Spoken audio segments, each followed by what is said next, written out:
their way in, but we can begin. So good afternoon, everyone. Thank you for joining YWCA's community conversation. Today we're going to be talking about voting. We're going to go over some really important points and plenty of room for questions throughout and at the end. I'm Jessica Gershenfeld. Since I probably saw everyone last, my title has changed from case manager to social service and social justice coordinator. So I'm stepping into a bit of a different role here at the YWCA. Very excited about it. We're going to go over a couple Zoom logistics. So any questions that you have, make sure you're writing them in the Q&A. It's a little bit easier for me to monitor throughout the discussion and at the end. But please ask as many questions as you feel necessary. And I don't think that we'll have an issue here, but just make sure we're respecting other attendees as well as our awesome panelists for today. So before getting into our, kind of interview part, I'm going to do a slight introduction of our panelists today. So first we have Liz Fritsch. Liz is an attorney and practiced law for a number of years before becoming the executive director at Legal Aid of Southeastern Pennsylvania, where she was there for 21 years. And she retired 2 years ago and joined the league at that time. So Liz, if you could tell us a little bit about what pulled you as a women voter into this work, I think that would be an awesome way to start off. And you're muted, so I just want to make sure that we can hear you. Perfect. Yes, thanks. Thanks, Jessica. Hello, everyone. Yes, my name is Liz Fritsch. I live in Doylestown, and I grew up in Bucks County in Langhorne. And my mother was a member of Planned Parenthood back in the 50s and 60s, I guess. And I went off to school and started a family and had a job and was busy running around like most of us are. But when I retired, I wanted to spend my time doing things that I thought were productive and worthwhile. And so I thought about Planned Parenthood and remembered how important that had been to my mother and joined. And I'm pleased that I did. And just one of the things that attracted me to the league is that it is a nonpartisan, it's a grassroots, nonpartisan organization. It's mostly women, but we also have male members. And the mission of the league is to empower everyone who is eligible to vote to register and vote and have their voice heard. So a lot of our activities have to do with registering voters and also making sure that they are informed and know how to become informed about the candidates who are running for office and how to vote successfully and safely. And that's particularly an issue this year. So that attracted me to the league, and I'm happy to be here today. Thanks. Awesome. Thanks, Liz. Next, we have Jane Grimm. Jane lives in Upper Bucks County with her husband and her 2 grown sons' families. Since she has retired as a math teacher and a law office administrator, she describes herself as a full-time volunteer in her local community, schools, hospital, and county. Jane joined the League of Women Voters of Bucks County 50 years ago, and Jane's going to tell us also a little bit about why she got involved with the League. I got involved with the League because I think of my parents. They were very involved, both my mother and father. My mother was president of every organization that she was in. And my father was very active also. And so when I went to college, even though I majored in math, I minored in political science because I just felt that I wanted to live in a community that worked well and that people did a good job. And it's something that has always interested me. And I joined when I was pregnant with my second son. So that was a long time ago. Awesome. Thanks, Jane. And lastly, we have Sue Houston, who I think has the most interesting background of being all over the place. Sue taught high school math in Texas, Tennessee, North Carolina, and Oregon. Sue moved to Singapore with her husband, where she served as social services chair on the board of American Women's Association and as co-president of the Empty Nesters Club, and was able to travel extensively with her friends of the museum. Sue joined the League of Women Voters in the 70s in Tennessee. She has served as president of the Bucks County League and is now the chair of voter services. And Sue has also served on the board of the Doylestown YMCA for 4 years. And Sue, if you could tell us a little bit about what pulled you into this work. And we have you muted, Sue, sorry. You have to unmute yourself. Okay. Perfect. Hello, everybody. Yes, moving around with my husband, who was in the chemical industry, I found right off the bat, early on, I found that the League of Women Voters was a group to join to both learn about my new community and to meet very interesting women. And it was all women at that time, but I made a great many friends with the League along the way. And because I taught young people, most of the places we lived, I just felt like I wanted to meet more young people and give them the opportunity to register to vote and learn how important their vote is. And it's been fun to meet them and help them learn to participate in their communities. Awesome. Yeah, I think across the board, we can all agree that voting is an important thing, and that a lot of people in the community are just underinformed about a lot of it. So I think that this is a good discussion to have. Okay, so we will dive into our first question. And during this discussion part, for all of our listeners, I am going to share a PowerPoint. This PowerPoint has a number of websites and phone numbers and other voting resource information on it, for you to jot down anything that you might be interested in taking for yourself or sharing with anyone. And if there's any questions about any of the resources, I'm sure any of these lovely ladies could answer them as well. So just so everyone knows, that's what's going to kind of play during, let me go back to the beginning actually, during the presentation. Give me 1 second. We're going to start from the beginning. Okay, awesome. So we will begin with our first question, and that is that it seems that many people choose not to vote for a number of reasons. I believe many people don't see how their votes can truly make a difference. What message would any of you like to get across to someone in that position about the importance of voting in not only our federal election, but also local and state? Okay, I'll take that. This year, if you live in Pennsylvania, your vote will definitely count. That's why you're seeing so many ads on the television for president. If you lived in another state, you would not be seeing nearly as many. Pennsylvania has 20 electoral votes.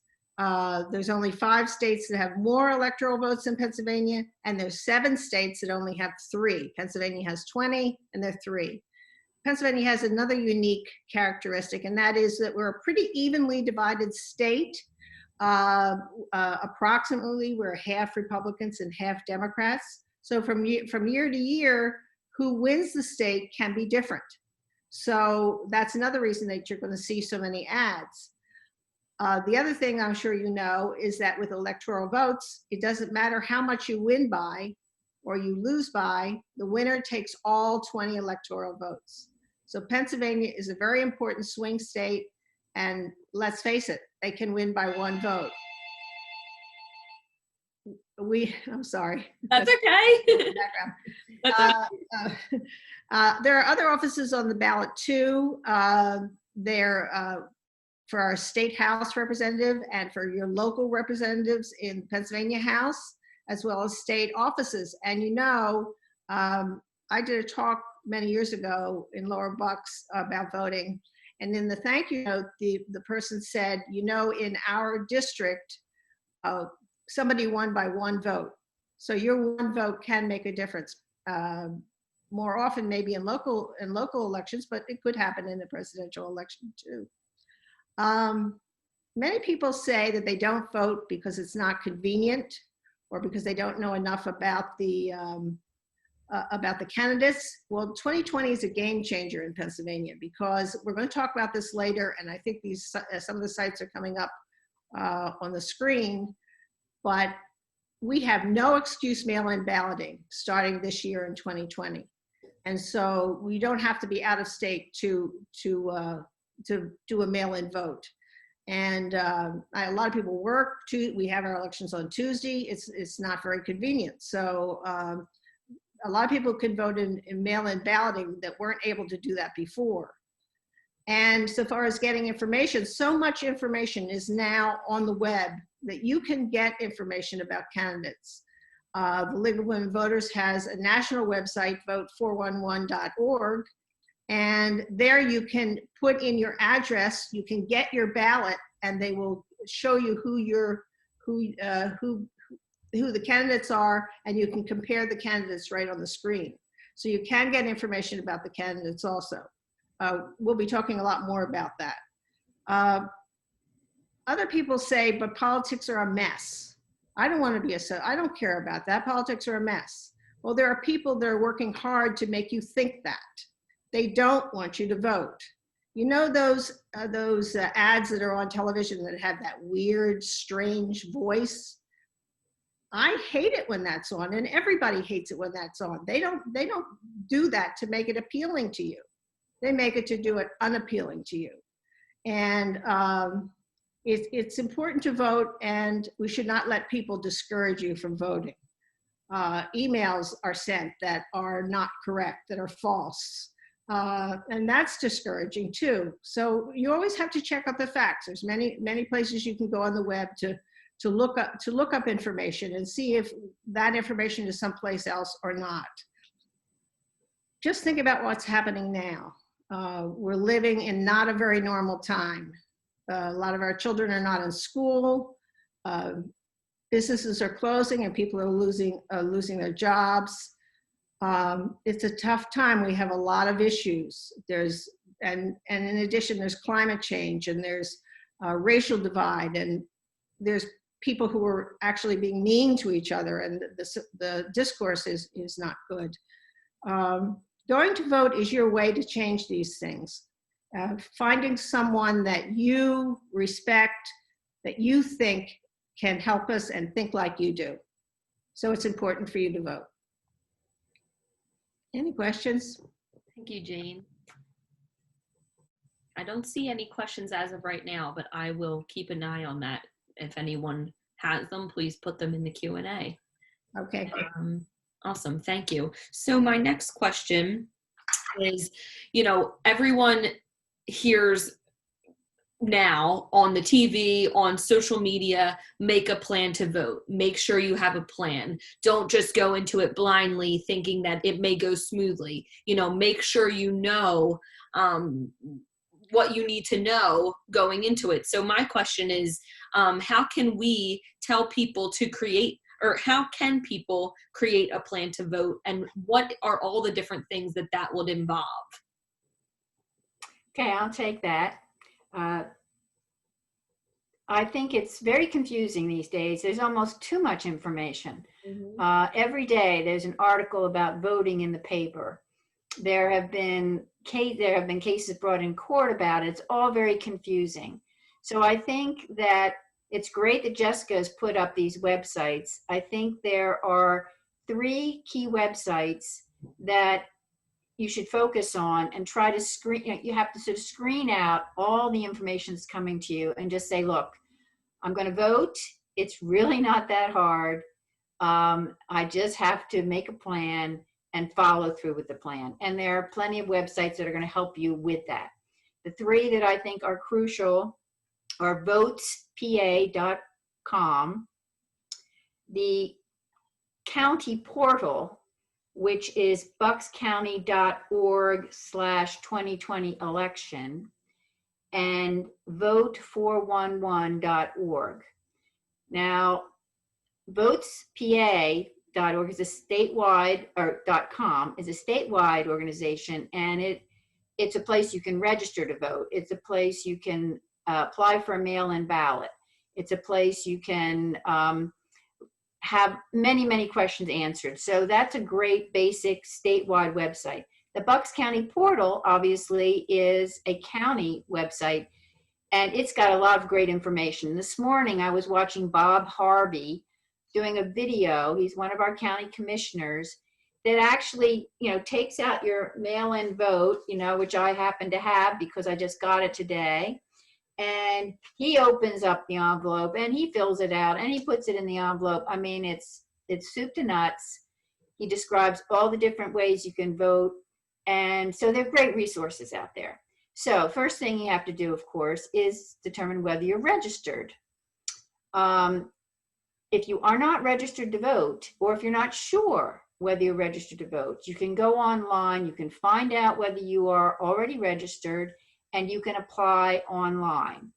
And again, votespa.org is place to go. I'm going to send you there, and you just click on the link, how to register, check status, whether you're registered, and register. It's now October the 14th.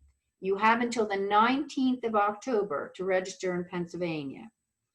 All the rules, again, I can go through the litany of what's required, who can register to vote. You have to be 18, you have to be a citizen, and you have to have been a resident for at least 30 days in Pennsylvania. Now, if you're still registered in another state, you could vote by mail or absentee ballot in the other state, or you could quickly register to vote here.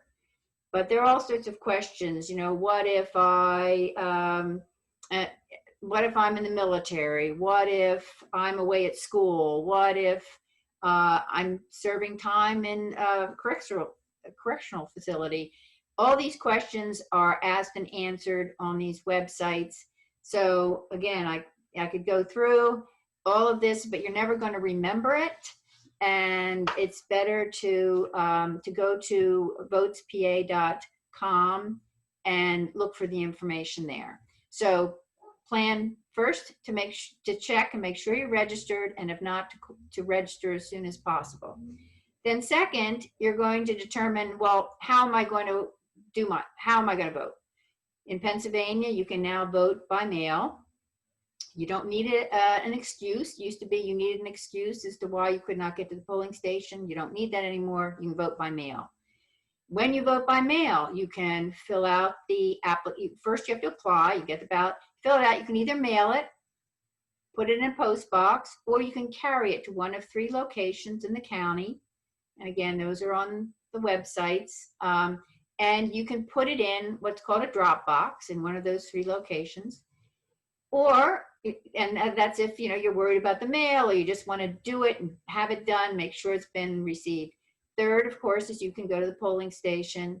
Oh, well, actually, there's now another way. You can walk in to one of those 3 locations that the addresses of which are on the website, and you can walk in and apply for a mail-in ballot then and there.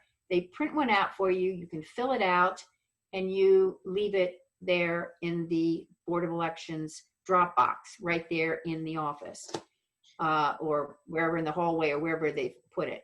By the way, it's secured, and so once it's in there, your vote's been received. And finally, not the least of which, you can go to the polling station on November 3rd. Obviously, with the virus, people are concerned about that. A lot of safeguards being taken. Again, go into the details, but the thing to remember is you have many options. You can just have to decide right now so you can plan which way you're going to vote. And then the other thing that's very important is you have to decide, how am I going to figure out who I'm going to vote for? And the website for that is vote411.org. That has information about what offices are up for election this year. As has been mentioned, it's not just the president, the vice president, your representative to the U.S. Congress. It's also state elections, the attorney general, the auditor, the treasurer, your representative of the House, and in some parts of the county, the state senator is up for election. So you need to know what positions are open, and you need to learn about the candidates. Which candidate lines up better with my value system and my beliefs? If you care about the right to bear arms, the Second Amendment, whose positions on that are like mine? Or if you're concerned about reproductive rights, whose positions on those issues line up with mine? So you need to do your research and decide which candidates reflect your values, your beliefs, and know who you're voting for before you walk into that polling station, before you fill out that ballot, and then you can do it. It's not hard. It's really, and there are a lot of people out there who want to help you vote successfully and safely. So with that, that's how to make a plan. But there's even a place on the county portal titled "Make a Plan" that actually takes you through the steps: registration, deciding how to vote, educating yourself on the candidates, and then voting. So it's not, and once you vote, you're going to feel so good because it's a precious right, and exercising it is really a privilege. So so go out and do it. And may I add a few things? Yeah, sure, Jane, go for it. One is also, if you move within Pennsylvania, you can go back to your old polling place so long as it's been less than 30 days if you move in that time period. Mm-hmm. The other thing is, so far as going in person to the government services buildings in the 3 places in Bucks County, that ends on October 27th, the last day for applying for a mail-in ballot, because that's actually what you're doing. They give you one right there, and then you fill it out and you put it in the drop box. And then the last is that in Bucks County, there's no state senator on the ballot this year. We don't have. I'm sorry, I misspoke. I thought there were some districts that were up. That's easy to think, but we don't have a state senator up this year. Thank you. I just want to stress how convenient the Vote 411 is.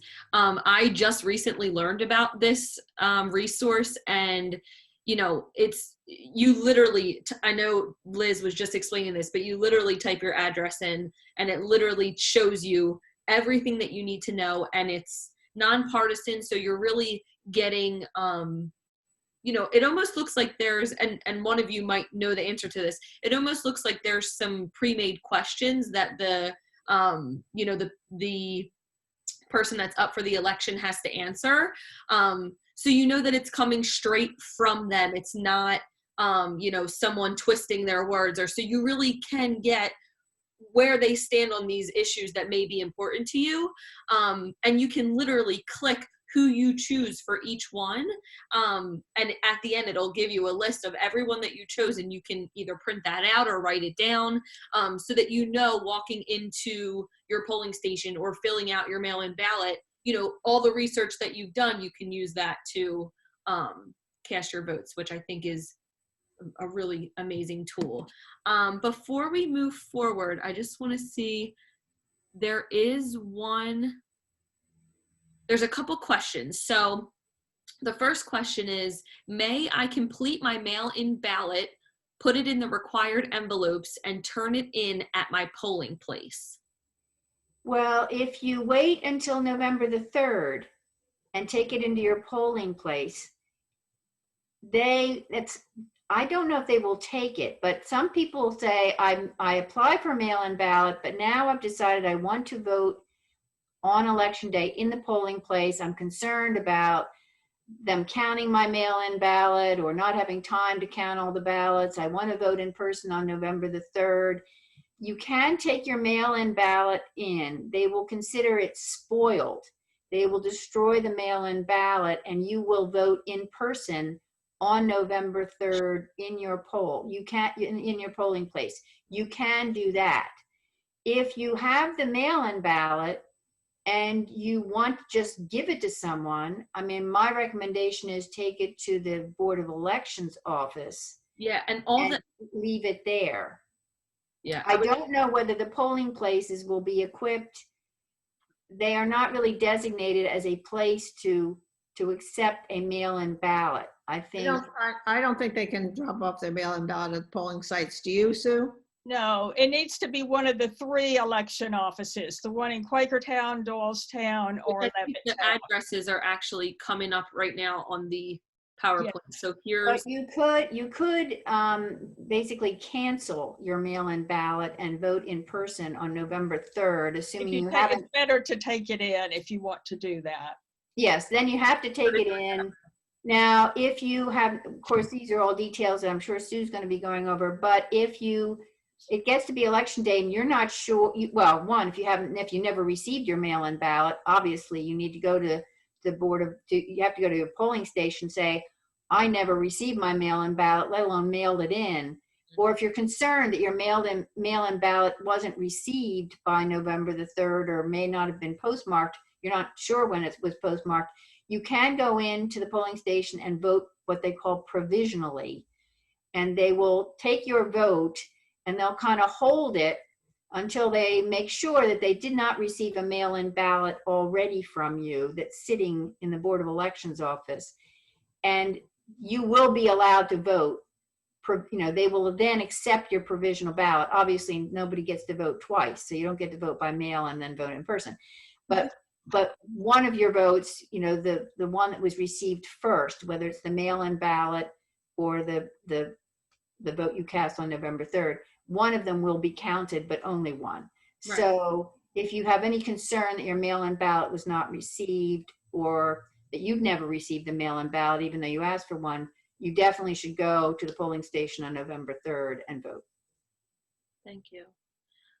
There's 2 more questions that I see right now. The first one is, would this be considered a provisional ballot? Which I'm not sure what that means. So maybe one of you can. I can speak to that in a little bit. Okay, you'll get to that. Okay, perfect. And then the other question is, this person says, I applied online in July, but by mistake, I ended up getting an absentee ballot. Does this mean next election I have to reapply? And they also asked, can you put the critical websites in the chat? So for any of our listeners, we will be sending a follow-up email. And in that follow-up email, I'll make sure to put all the information that's on this PowerPoint in that follow-up email. So you'll have access to all that. So regarding the absentee ballot, if they can use it for this election, that's fine. But then, yes, I think they should call the Board of Elections maybe in December and explain what happened and ask them, that they want an application and they'll change it to where they ask for a mail-in ballot. Okay, awesome. Great. They are obviously but there's not much difference. But the absentee ballot on the application, you have to give an excuse. But they consider COVID certainly an excuse. Right. So that they just put down that they don't wish to vote in person. But the only thing on the only thing on the absentee ballot is are you out of town? I think, isn't it? Is there any other excuse? I think so, but I'm sure they're taking other excuses.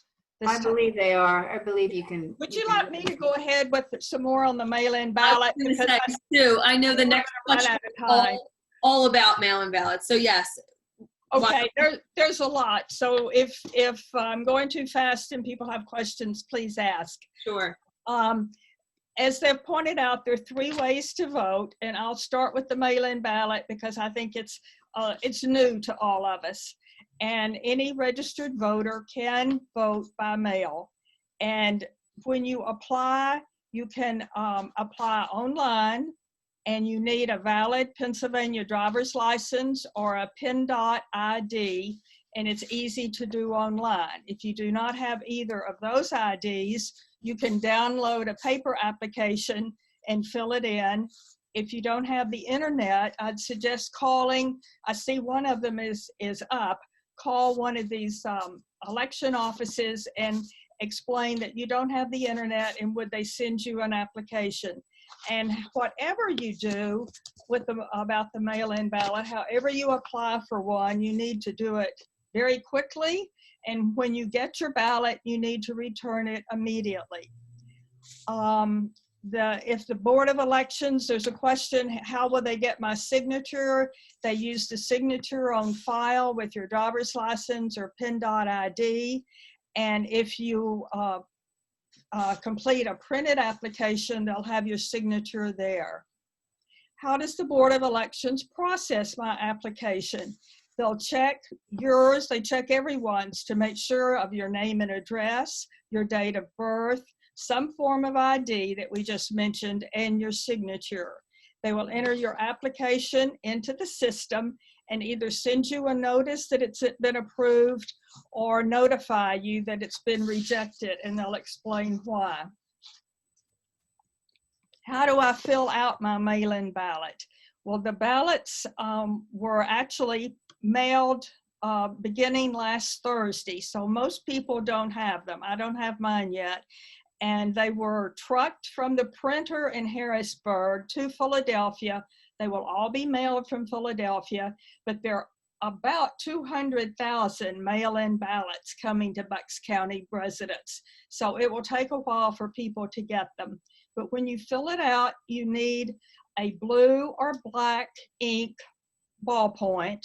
Don't use any kind of gel pen or felt tip pen. Don't use another color. It definitely needs to be blue or black.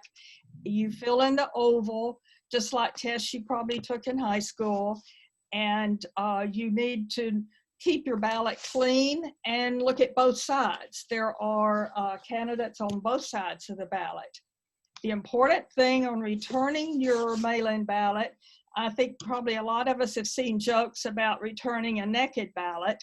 Well, what that means is that your ballot should go into the secrecy envelope, which is just a plain envelope, and then into the outer envelope, which is postage paid. On the back, you need to fill in what they ask for, sign it, and date it. And that's what they mean by no naked ballots. It needs to be in both envelopes.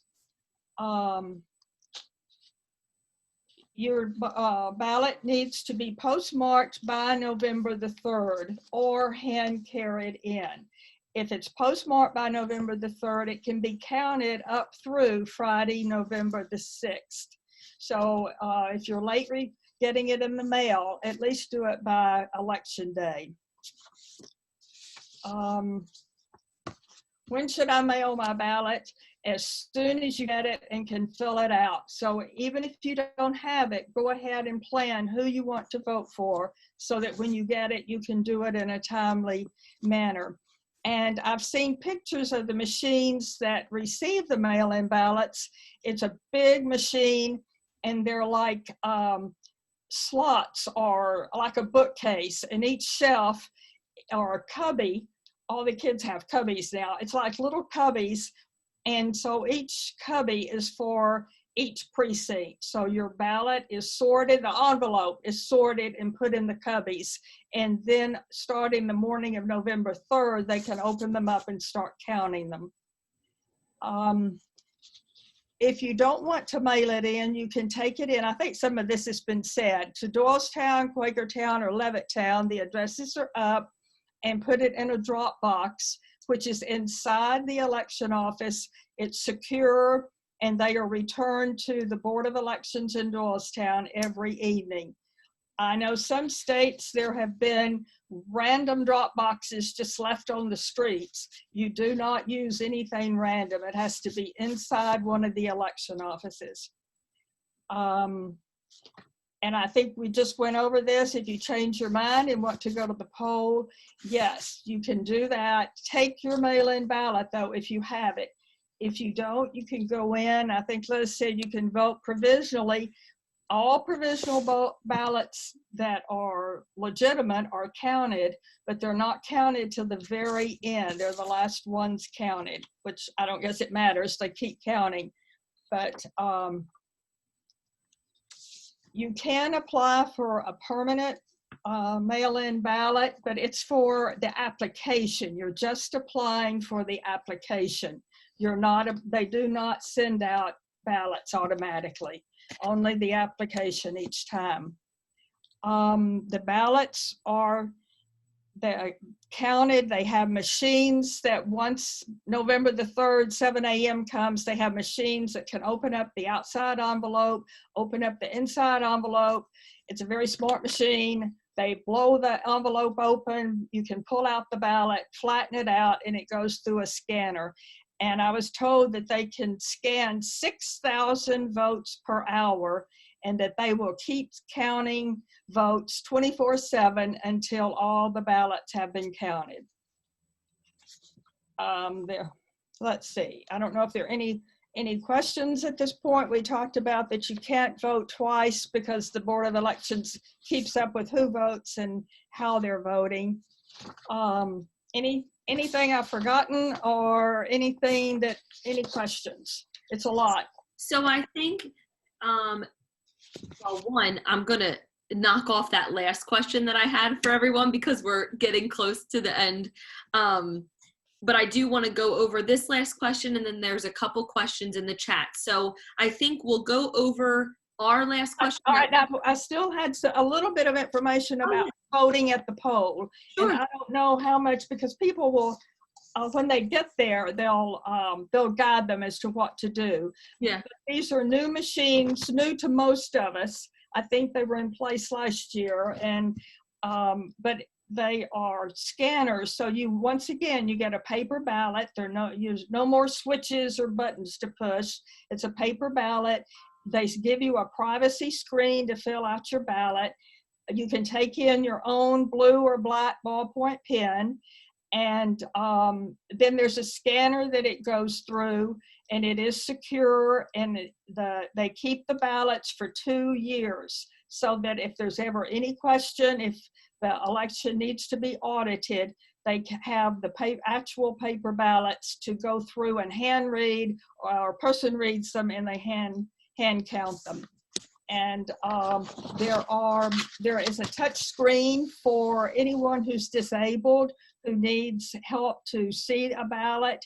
It's a touch screen, and it blows it up really big so someone who's visually impaired can actually see it. You can also put on headphones and you can hear what's on your ballot. And so anyway, no one should be discouraged from going to the polls and voting. And the polls are open 7 a.m. to 8 p.m. And I probably have a lot more information that people don't really need, but if anybody has, the only other thing is, and I don't know if anyone's going to talk about this, but if you have a problem or any issues inside the polls, talk to the judge of elections. Ask for the judge of elections. If there are any issues at all outside the polls, there is a number you can call yourself. It's 866-OUR-VOTE. And you can ask, just tell them what the issue is, and they will guide you as to what to do, or they'll pass it on to someone. It's a national number, so they'll pass it on to someone in your community who's been trained to respond to issues. The scanners are backed up by battery, and they have 30 extra scanners at the warehouse if one of the 2 scanners at your polling place breaks down. So I don't know if there are other questions, or Liz or Jane want to add to it, but everybody can vote, and it's easier than it sounds. It's just a lot to talk about. So I think this is a good time to ask 2 of the questions that are coming from panelists. From attendees about maybe some barriers to voting. So 2 of the questions kind of go hand in hand. I'm going to read both of them. One says, can a voter with limited English proficiency have a family member help them to vote? And then the other one kind of goes along with it. It says, what, if any, resources are available for registered voters who do not speak/read English when they go to the polls to vote? I know you can apply for a mail-in ballot in Spanish. I don't know about the ballots at the polls. That's a very good question. I believe I was on, whether it was vote 411, or I know you can select Spanish, and the information on that website is in Spanish. I don't know about Votes PA, but there is a lot. I think there is a lot available in Spanish. If it's a language other than Spanish, I think it's a lot more. Jessica, I can send you phone numbers for Arabic and Chinese. I don't have them at my fingertips. I should have thought of that. That would be great, and we can put something together to put out here at the YWCA. Okay, I'll do that. That's great. Arabic and Chinese. Okay, great. Then I'm gonna go to the last question. Oh, just for all the listeners, I put that number that Sue was mentioning about if there's any issues at the polling centers, the 866-hour vote. I put that in the chat for anyone that wants to document that to have. And then the last question that I have is, what is the process for counting the votes cast, either at the polls or in person, and how long is it likely to take this year to count all the votes? Well, I think Sue answered that they have 3 kinds of machines for the mail-in ballots, and that the first one can be done before Election Day, and that is reading the outside of the envelope and putting them into precincts. The second machine, which opens the envelopes and flattens them, as well as then counting the votes, cannot start until Election Day. And we have in Bucks County 4,054,702 registered voters. We have 54 municipalities and 304 precincts. So counting all those ballots, Sue said that they've gotten about 200,000 applications for mail-in ballots. So all of those have to be counted. So if they can only do 6,000 an hour, right, nothing is going to happen election night for sure. And the Pennsylvania Supreme Court has ruled that the mail-in ballots, as long as they have a postmark election day, can come in till November 6th. Plus military ballots also have, by law, for a while, been able to come in 7 days later. So it just matters. I guess in the past, the number of ballots were given to military did not exceed the difference in the vote. So we haven't waited those 7 days, but if it is close, then that would be a problem too. right. So just because there's not a result on election night, it nearly seems like it would be nearly impossible to have an answer on the presidential race. Right. And it's not just an issue in Pennsylvania. I mean, it's an issue in a number of states. I think the message is that people are going to have to be patient, and if we want to end up with the right legitimate result, then we need to count every vote, and it's going to take some time to do that. Definitely. There's one other point, not really a question, but actually for all our listeners at this point, if there's any final questions, we have about 15 minutes left. So you can put it in the Q&A, but there is one thing in the Q&A that I want to kind of go over. This person said, can you tell the audience that ID is needed if you are a first-time voter and if this is your first time voting at that poll? So just a reminder, you don't need your ID if every single time you vote. Is that not a thing? Okay. That's right, but they need an ID the first time, either their driver's license or the PIN ID, right, or a statement that shows their name and address, a tax bill, or something else that shows. A utility bill, a current paycheck, a government check. Does not have to have your photo on it. So No, it does not have to be a photo ID. You just have to have a form of identification. If it's a student ID, it does need a photo. Okay. A student ID or an employee ID, those do need photos. Okay. So there's a few that do need photos, but not all of them. Okay, great. Well, there isn't any other questions in the chat at this moment, so I guess I can get to the last question that I had on my list. We can kind of finish off with that. So I wanted to ask, what are some ways that you've been successful in talking to non-voter friends and family? In other words, what are some ways we as an organization or individuals that are tuning in can take action in getting people to the polls who may not typically vote? Well, I'll start here, although other people can certainly chime in. I think sometimes people don't really, and again, everyone's life is busy and they're not necessarily news junkies like I am. They're not always watching TV or following campaigns or such. But I think it's important to bring home how all of these important positions have an effect on our life very directly. So I think if you sit down and talk to someone who you think is disinclined to vote because they don't see that it's going to matter or what's it have to do with them, and you start talking to them about how they feel about their health care or how they feel about, unemployment or lack thereof, or how they feel about whatever issue it may be, childcare, mandatory, kindergarten, or, That affects whether them. they feel what's important to them, Mhm. what's important to their lives. Maybe it's very important to them that they be able to, to buy guns, or maybe it's very important to them that there be more control over the sale of guns.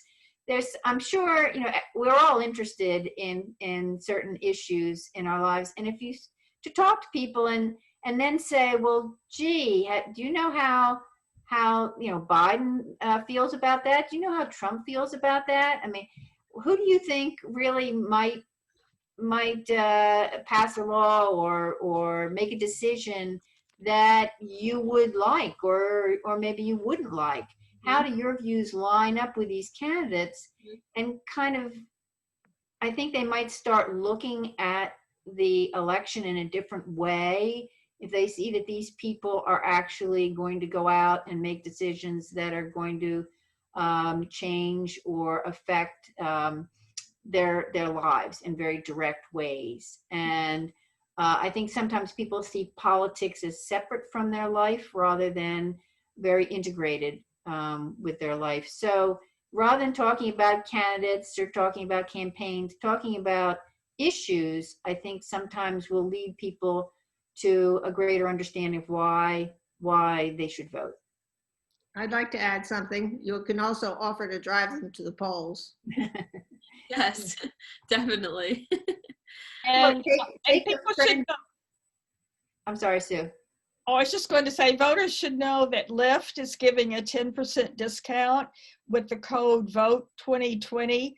And if that could still be expensive, you can call your party headquarters, whichever party that you identify with, and ask them about getting a ride to the poll. I understand that they are doing that for some people.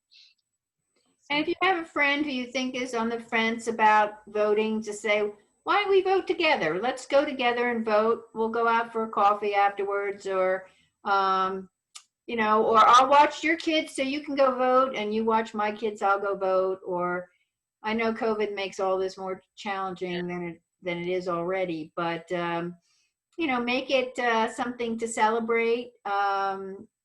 Maybe plan a special meal for that day, or something to recognize how important a day it is for Americans. And I would suggest going early, and also, but if you can't go early, as long as you're in line by 8 p.m. when the poll closes, you are legally allowed to vote. So don't leave. They will cut the line off at 8 p.m., but then the people still in line can still vote. If you've seen television at all, you've seen the long lines of people in some of this, I think it's Georgia, some of the states where they have early voting. The voting is in the voting station, but it's spread over a number of days, and people going in and waiting hours in line. And someone pointed out, they could come back the next day. They could wait, but people are so excited about having their voice heard and casting their vote. And I think it's inspiring. And I hope people here in Pennsylvania are inspired by it. Definitely. There's one last question that that just came up. Someone asked if the drop boxes are open 24/7. Do you guys have any information on that? I can answer that. No, they're not. We have specific hours for them. Wait a minute, I think I have that written down. If you go to the website that's right up on the screen right now, the county portal, it'll tell you they will have expanded hours as we get closer to the election. Okay, it's just while the buildings are and the offices are open until October 27th. So that's weekdays, 8 a.m. to 4:30 p.m. And then starting October 27th, they're open 8 a.m. to 7 p.m.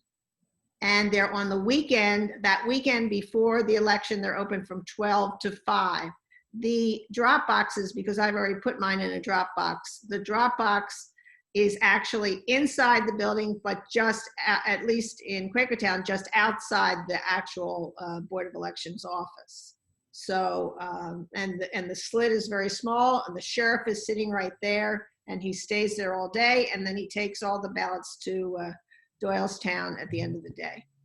And also, if they want to go in and vote early in person, I understand it's helpful to make an appointment so that they're not waiting in line, potentially waiting in line a long time. Yes, but that is an interesting new option that this year, I mean, not only can you vote by mail, you can actually not have applied for a mail-in vote. You can mail-in ballot. You can walk in to the Board of Elections in either Levittown, Quakertown, or Doylestown and say, I want to vote. I'm here and I'm ready to vote. And they will print out a mail-in, what is like a mail-in ballot. You will fill it out. You'll put it inside the 2 envelopes. As you've heard, they consider a ballot that's not inside 2 envelopes with a naked ballot, and they will not count it. So it needs to be inside both envelopes. But you do that in the Board of Elections office, then and there, put it in the drop box, and you're done. You voted. And I understand 100,000 ballots were not counted in the last election as a result of not being done properly, not having the 2 envelopes and filled out on the outside. I did exactly that on Friday. I went and voted and asked for the ballot right there voted and put it in the drop box. So I'd like to just close out